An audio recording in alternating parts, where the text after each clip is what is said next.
Hey, welcome or welcome back to 4F Beauty. When will I be YouTube famous? I don't know. Well, what I do know is this very striking eye look today, actually very 80s neon eye look today, has been achieved with the beautiful Juvias Mini Masquerade palette. So, if you want to see exactly how I used this to create this, my friend, you are in exactly the right place. Here comes a tutorial. Hey, welcome back from the intro. I have a few dings in my face at the moment. I have a ding here and a ding here where I managed to completely stab myself in the face with my nails, and you wonder why I don't use my fingers to apply shadow to my eyes.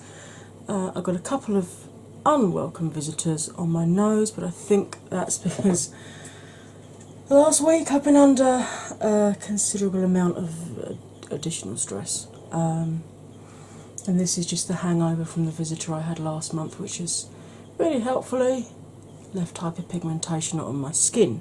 So, isn't that fabulous? You will have seen this in the intro. Juvia's Mini Masquerade. So,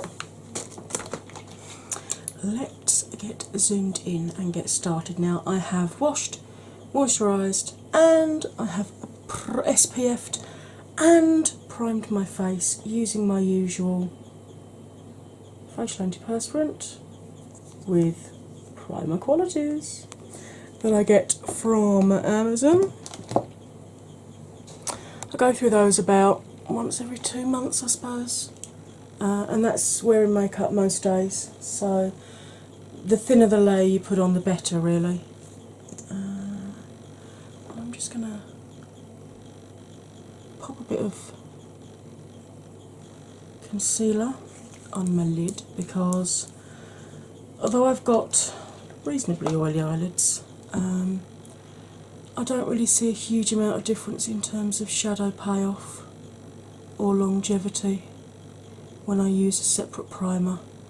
I find just, a good concealer, which I then set with my Coty Airspun, and I find that works just as well. And because I've got deep set eyes, so all the capillaries are very close to the skin, that's why I've always got such dark circles. I also have, the skin on the eyelids looks as if I've already got brown eyeshadow on it half the time. And that's simply because my eyes are so deep set. So I prefer to use something with a bit more coverage to it. I know there are primers out there. I mean, Urban Decay do one which has colour to it, but I am yet to find one that will completely cancel out all the capillaries. This is a Morphe G38. I got this because that tailor uses it a lot, or used it a lot. You couldn't get it in the UK apparently unless you bought it in a set, but I managed to get this one off of Depop from someone that was selling it. And apparently Morphe have now discontinued it, which is crazy because this is absolutely perfect for setting everything in the eye area. I also use it on the oiliest parts of my nose to really, really push the setting powder in. And as I said, I'm using my Coty Airspun. This is the translucent extra coverage. Again, very difficult to get in the UK. This one I bought off of a friend of mine who'd been on holiday to America and purchased one and then couldn't get on with the smell. But you can get them from Amazon. If you are getting them from Amazon, my advice to you is to select Prime eligible, even if you haven't got Prime membership, because where Prime eligible is administered and dispatched through Amazon themselves, as I understand it, the seller has to prove that the item is genuine. So, there we go. Now, my usual little blurb to remind my regulars and to inform any newbies. When I look straight ahead, you can see all of my mobile eyelid, which means that I don't have a hooded eye. Although I've got very deep set eyes and I still have the issue of shimmers transferring from my lid to my upper area, because it's so deep set and it goes back such a long way. You do still see all of my lid, so I don't need to move my crease. If you can't see all of your mobile lid, you've either got a half or a full hooded lid, or what's known as a mono lid or an Asian eye. You can still follow my tutorial. Although when I'm doing the crease, I'm literally going to follow the bone, the socket of my eye, to lay my crease colour down. All you need to do with a brush, something like this, just a nice flat brush, with your eye open and your brows relaxed, just sketch out where you will need your crease to be. Now obviously that will reduce the amount of space you've got between your crease colour and brow. So the way we get around this, I normally go in, I have cleaned it but it's stained. I need to give it a deep clean and see if I can get it back to white again. I start off with a nice fluffy brush like this, and you can see it's got a nice wide head on it, so it really spreads and blends nicely. Now if you've got either reduced space because you've had to move your crease up, or perhaps you've not got, I mean I'm lucky I've got a lot of lid space to play with, you need to start off with a slightly more tapered version, something like this. You will find it's probably a little bit more difficult to blend out because it might take you a little bit longer because it's more compact. And I start with this one and then move to this one. If you're starting with this one, when I move down, you need to move to something like this, which is, it looks like a pencil brush, but you can see it's far too loosely packed to be a pencil brush. And this is a tapered crease brush, and you can see you can do it so that literally just the tip of those bristles are touching your skin. So there's no reason that you can't follow my tutorial. Alright? Okay. Now, I'm actually going to try, I've got a couple of new brushes here to try. I say new, I have used them yesterday, but I don't think I've used them on my channel yet. This is one of the Revolution Flexi ones, so you can kind of bend it round your hand sort of thing. Which can be quite useful if you have got grip issues.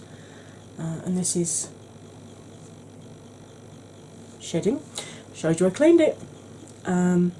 This is the tapered blender at one end and then a flat packer at the other. And then I have, this is actually a tart brush, which I got in a set ages ago. Again, it's clean but it is stained. I need to get some nappy sand or something to give that a good bleach out with. Anyway, that's got the bigger blender brush, as you can see at one end, and it's got a packer brush at the other end, but it's considerably bigger and considerably thicker. So I am going to start with this one. And now, yes, there are some lovely browns at the bottom, but you know me, I'm concentrating on this half of the palette. So, I know there are not many mattes here, but as I've said before, you can use a shimmer in your crease, even if you're in your 40s like me. It very much depends on the type of brush you are using to lay the shimmer down. And because I'm expecting fallout, because shimmers are not designed to be blended, that's why I haven't done my foundation yet. So, I'm going to start off by going into Bory, which is that beautiful hot pink, because it's a really dull, overcast day, and I feel like bringing some colour into the world. So I've tapped off into my colour switch here. If you haven't got one of these, you can just use an old towel to clean the pigment off your brush between colours, etc. But I tend to tap off into there as well rather than tap off all over the place and have a mess to clean up afterwards.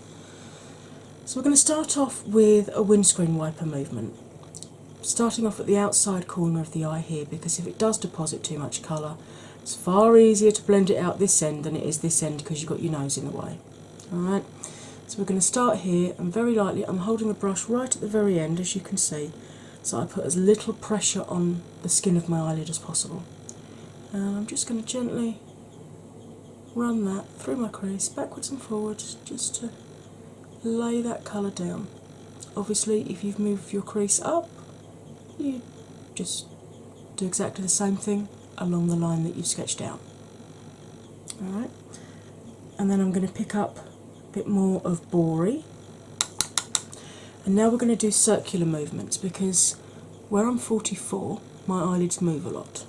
Where I've lost a lot of weight, my eyelids move a lot. And this side I've actually got permanent creasing here, which I do have to slightly, so you can see, look, even there where I've set it, you can see the tiger striping or barcoding. That's because I'm blinding this eye, and this was pulled around an awful lot when I was a child. And when I say a child, I mean 4, 5, 6 years old. And this is what it's done. I've now got far more creasing in this eye. You can see there's a nice thick crease just there, which I don't have this side. So please don't pull your eyes around any more than you absolutely have to. So, by doing little circular movements, not only are we ensuring that we're spreading the pigment evenly, but we're also gently moving the skin on our eyes to try and make sure we don't get any white bits left. So, we're going to start off on the outside corner again, and we're going to do little tiny circles along that crease line, and then when we get to the nose area, without taking the brush off of our skin, we're going to lift it up slightly, reverse the direction of the circle, and come back out. And then, because I've got so much lid space to fill, I can go up again, go back to the original direction, and come back over. Now, I like to leave 4 or 5 mils below the lowest part of my brow here, so that when I put a brow highlight on, it's far more noticeable. This is especially important if you are going to be blending any shimmers up your eye, because otherwise your brow highlight will not appear. So, once you're happy with the amount of colour you've got on, I do struggle sometimes on the corners here because I do have creasing, and I very often have to just come back in just with a little bit of extra pigment on these corners, just to make sure that the colour is actually even all the way across the eye. Once we get to this stage, we then do 3 stripes of the windscreen wiper. So think about the windscreen wiper movement that we did. We're going to start here, and this time we're going to go up and down in very, very short movements in 3 overlapping stripes, up and down, just to make sure we've absolutely covered all of the skin that we want to have pigment on. And you can mix in some twirly whirlies if you want, just to ensure you've got a nice good blend. Now if you look, if you can imagine a straight line from the corner of my eye to the end of my brow, you don't really want to take the colour any further than that line, unless you're doing a very blown out effect and you want to come up the temples. Okay? Now, something that used to annoy the heck out of me when I was following tutorials were when people would say, well, I'll do the other eye off camera. So I don't do that. I talk you through the other eye as well. So we're going to do exactly the same thing. We're going to start off with the windscreen wiper. And unfortunately, with my eyes, I have found from experience that even the little circles will not blend this inner corner out. So I actually have to very gently pull the skin out and blend that corner there. Do not do this if doing circles will blend it out for you, because otherwise you will end up having to do this, and I can assure you it will only get worse as you age. So again, back to the outside edge, and we're starting with our twirly whirlies, as opposed to a curly whirly, which is a British chocolate bar or candy bar, which is very, very chewy caramel covered in chocolate. And it used to, when I was a kid, be 7.5 pence. And we don't even have half pennies here in the UK anymore. No, we haven't had half halfpennies in the UK for a number of years. Somewhere upstairs I've got a bag with 33.5 pence in halfpennies in it. Lord only knows where it is though. It's probably in the back of a wardrobe somewhere, knowing me. Or the airing cupboard. The airing cupboard has all kinds of clutter and junk in it, to be honest. Mainly because the top of the airing cupboard used to have the cold water feed tanks in before they went up into the loft. So all of a sudden I'd got all this additional space when the cold feed tanks went up in the loft to fill up with crap. It was marvellous. So there we go. As you can see, blending out and doing the little helicopteries just to make sure we've got a nice, even, seamless blend. And again, I do have to pay a bit of extra attention to this top corner, but as you can see, that's laid that pink down quite nicely. And when I say quite nicely, I do of course mean very nicely indeed.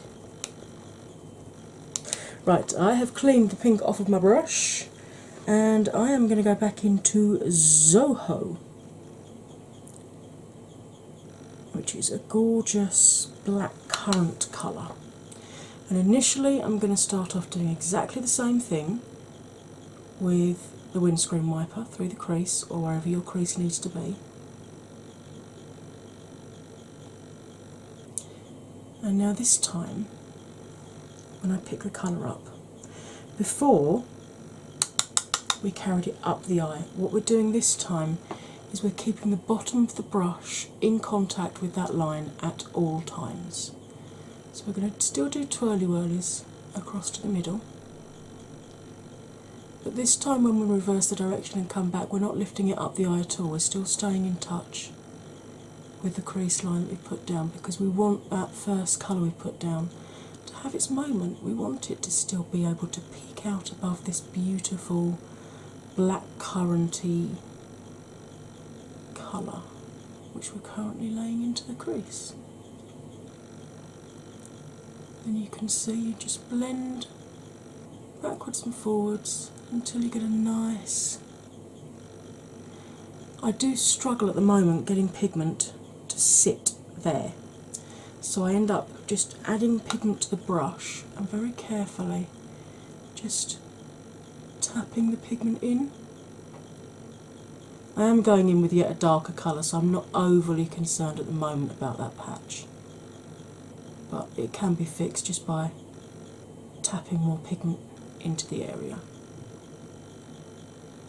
Although the minute I then blend it disappears, but as I said, I'm going over it again with another deeper colour in a moment, so I'm not overly concerned about that right now.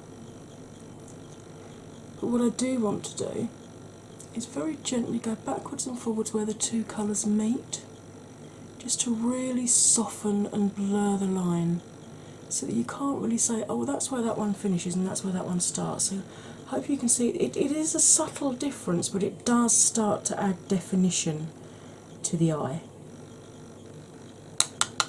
Now, these are quite powdery palettes, as you can see, so there is a fair amount of fallout. You do need to tap your brush off well, but as I said, I don't really worry about there being a lot of kick up in the pan, because at least it means that you're getting pigment up onto your brush. And you know, you can always either, if you're the sort of person that always has to do your foundation first, you can always just lay down loose powder under your eyes to catch fallout, or just do your eyes first like I'm doing.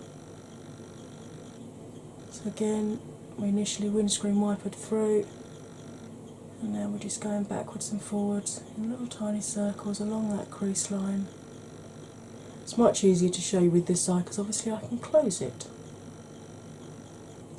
And then very gently buffing just where the two colours meet to really soften that line out and give us a really nice soft gradient. And if you've got a nice loose brush anywhere, you can dust away any fallout. It's not an issue because we haven't done our base yet, but if it fidgets you like it fidgets me, then by all means dust it away. Right, I'm now going to go in with the Revolution more tapered brush. If you started with this one, now's the time to go to your tapered crease. And I am going to go into Makeda or Makeda, which is a beautiful purple, and this is a shimmer, so I am fully expecting fallout. Fallout aplenty I'm expecting from this. So initially I'm just going to stamp that pigment just on the outside corner here. Really gently buff that in. I really can't see what I'm doing. I'm very much relying on muscle memory at the moment. Oh, that's not bad. So yeah, tap that onto the corner and then give it a gentle buff, and then pick up a wee bit more pigment, and we're now going to run through the crease in a windscreen wiper just as we did with the previous two colours, but this time we are not adding any additional pigment to our brush at this stage. And whereas before we had the bottom of the brush in contact of the line, now we want to be absolutely just on the line itself. We are barely blowing this line out at all because we still want to give the other two colours their moment. I'll be able to show you easier on this side because obviously I can close this eye. With this one I'm going to tilt my head back and look down at my mirror just so that you can see what I mean when I say I'm literally just blending across that line. I am not going up at all. And I am again reversing direction and coming back again. Now if you are doing this with your eye open, expect your vision to jump around all over the place because you're moving your mobile lid. So if you can shut your eye and do it, please do. You'll find it much less discombobulating. So again, very gently and very softly, just buffing that and then blending into the corner there. Okay, so you can see now we've got a really nice triple gradient going up the eye. And now I'm going to repeat exactly what I've just done on my other eye. So, pat the pigment on initially, give it a gentle buff. Because it's a shimmer, it will take more work to buff it out because these are not designed to be blended like a matte is. So do not expect a shimmer to blend as easily as a matte. It will require a little bit more work. So again, we're just going to run that through,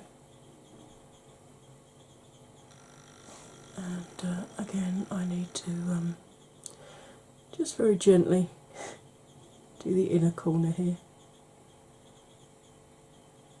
But you can see we're not actually adding any more pigment, we're literally just blending the pigment that we've already laid down. Whereas with the previous two colours we picked up a bit more pigment to blend it up, but we don't want to blend this up, we just want to gently soften the edges of what we've laid down, and that's what we're doing here. Okay, so you can see that gives a really nice finish to the eye. Now, you can apply shimmers dry, but to give them the full impact, they're best off applied wet.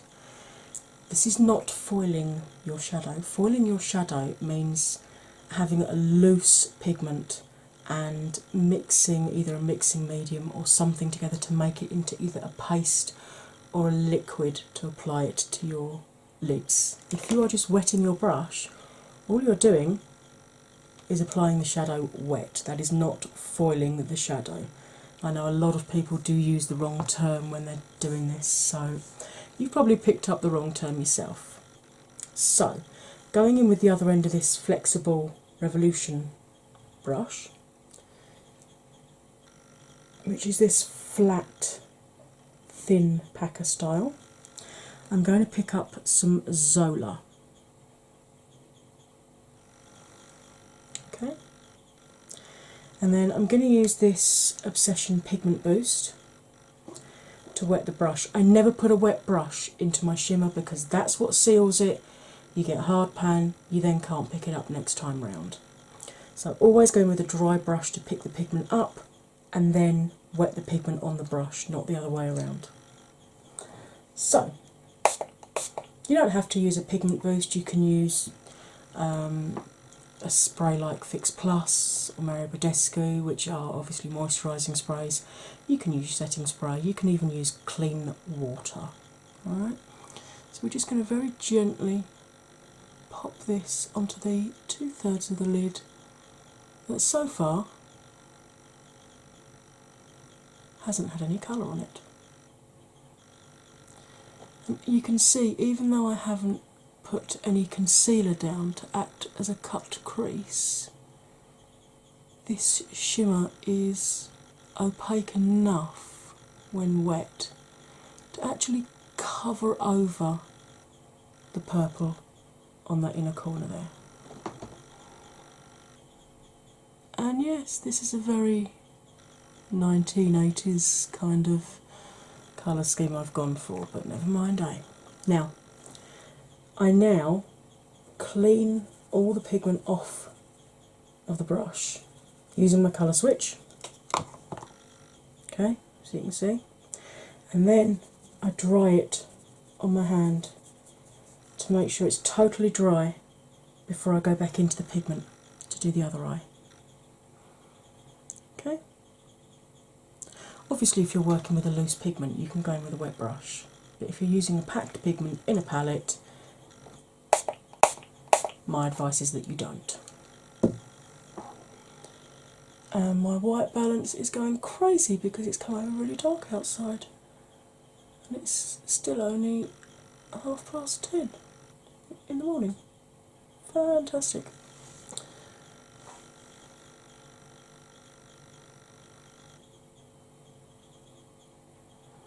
You can see this is actually covering the purple, so you don't need to fuss about with concealer when you're using Juvia's pigments, because when applied wet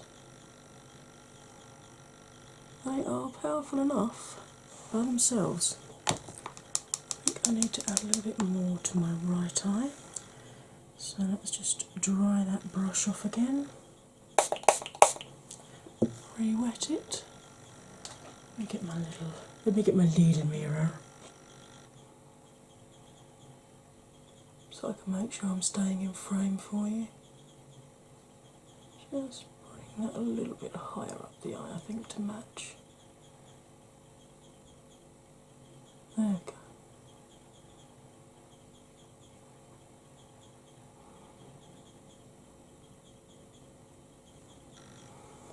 Much better. Right, I am now going to pause you and I'm going to disappear off and do my foundation and everything, and I will be back to finish off the under eye. Please don't go anywhere. I'm back. I did battle with lashes today, I have no idea why, I just felt like putting some on. Anyway, let's get you zoomed in and finish the eyes off.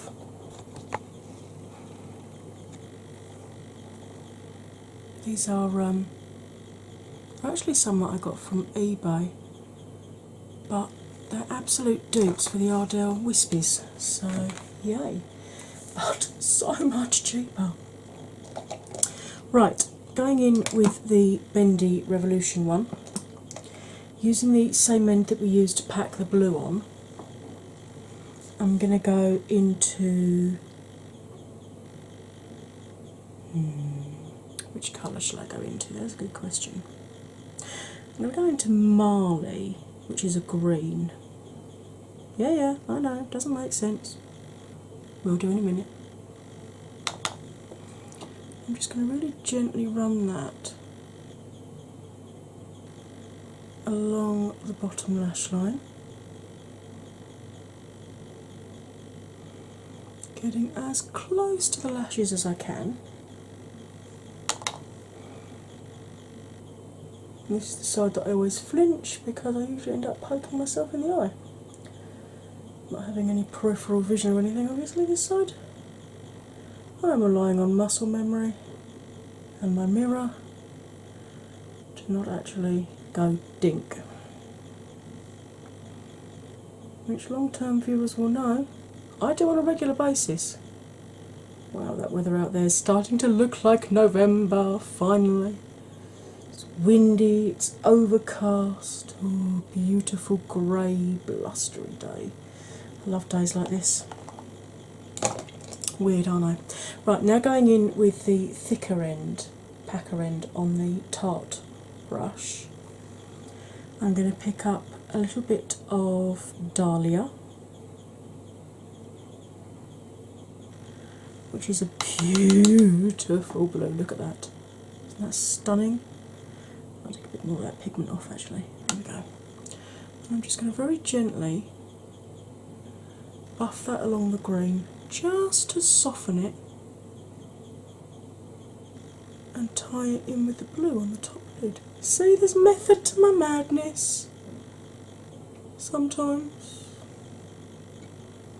I just pick a colour because I think, oh, I haven't used that one for a while. I should use that one today. Sometimes these colour combinations look awful, other times you're like, yeah, that really works. But the beauty of makeup is you can always take it off and put a different colour on if you don't like what you've done.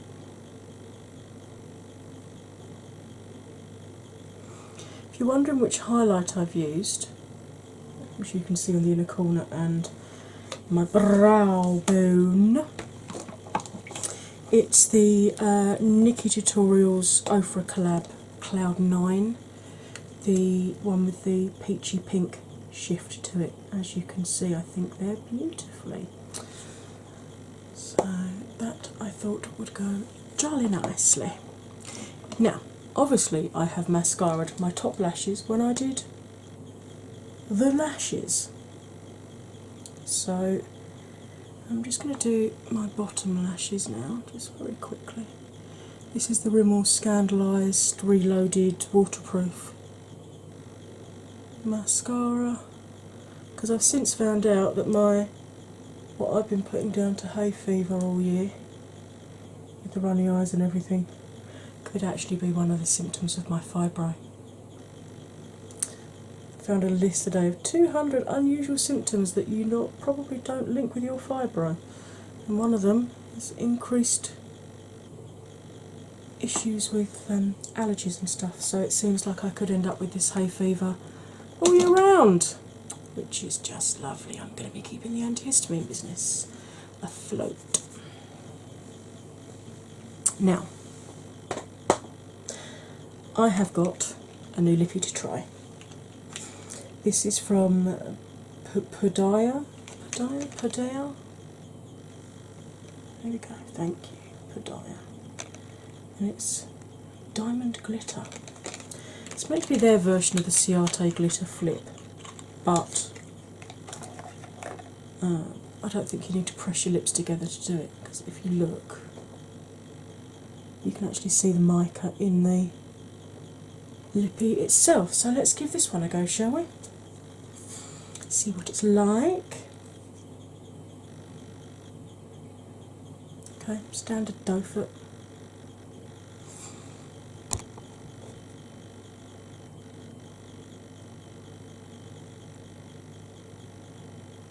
Okay, it's opaque.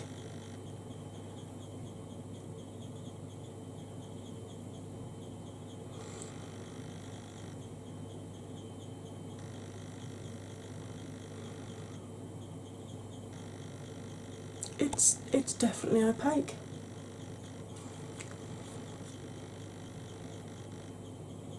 Right, now I'm going to teach you my 45-degree rule for the top lip. Turn your, let me zoom you in a little bit more. If you turn your dough foot 45 degrees and do Cupid's bow and outside edge of lip,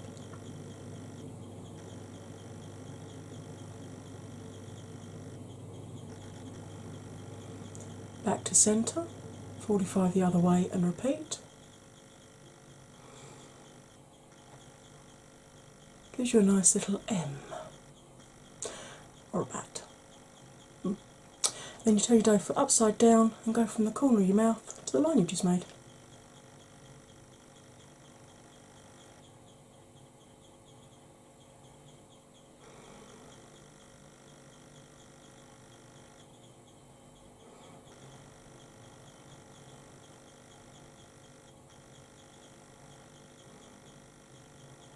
And then just fill in the rest of the lip.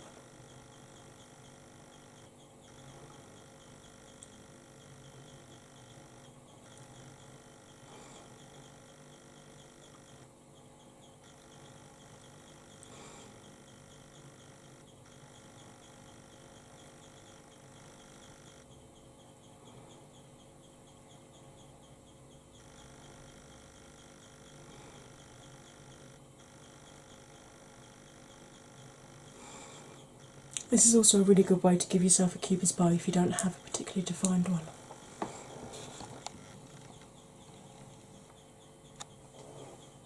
Ooh, yes, very dramatic, very dramatic. Right, I'm going to pause you while I do something with my hair and I will be right back. Hey, well, cutting my hair short has really made its natural curl just go completely crazy. So I'm just going to let it do what it wants. Which, to be fair, is what my hair does most of the time anyway. So, what do I think of the Juvias Mini Masquerade? Now, I have used this a number of times. You can tell that when you look at the inside. You can see I've even used all of these neutrals at the bottom as well. I know, strange that for me, huh? Wearing neutrals. Doesn't happen very often. I really, really like this product. Yes, it's a bit dusty in the pan, but it does mean you pick the pigment up well. Pigment lays down, they don't go muddy when you blend them together. Colour stays true pretty much throughout the whole day and night. My only wish with this is that, see, these two colours here are very, very similar. I'd rather this one maybe was a really nice, rich, deep chocolate brown, to really deepen and emphasise when you're doing a more neutral colour. If you then want to go out in the evening and you want to smoke it up with a bit of really dark chocolate brown, you know, this is the darkest brown that they've got in the palette, which, you know, I mean, it's okay, but it's not, you know, if it's okay on my skin tone, but if you are more melanin enriched than I am, there's not an awful lot of choice here. I, to be honest, usually end up mixing that brown with one of these two colours here to deepen it up more if I have gone for a more neutral look. That really is my only criticism of this palette, that there isn't a deep enough brown in the neutrals to deepen a look up. Apart from that, this definitely gets a thumbs up from me. So, I hope you found this helpful and fun. If you did, it'd be awesome if you could hit that like button for me, comment, share, subscribe. When you subscribe, don't forget to ring my bell, and choose all notifications so that you get told every time I upload another one of these videos. And talking of another one of these videos, you want to go and watch another one now, don't you? I totally understand. I have many for you to choose from. And when you finish watching all of mine, in the description box, as ever, are the ladies from the Beauty YouTuber Growth Group. It would be awesome if you'd pop across and check out their channels as well. Right, as ever, all that remains for me to say is you'll stay fabulous, and I'll see you again next time. Bye for now.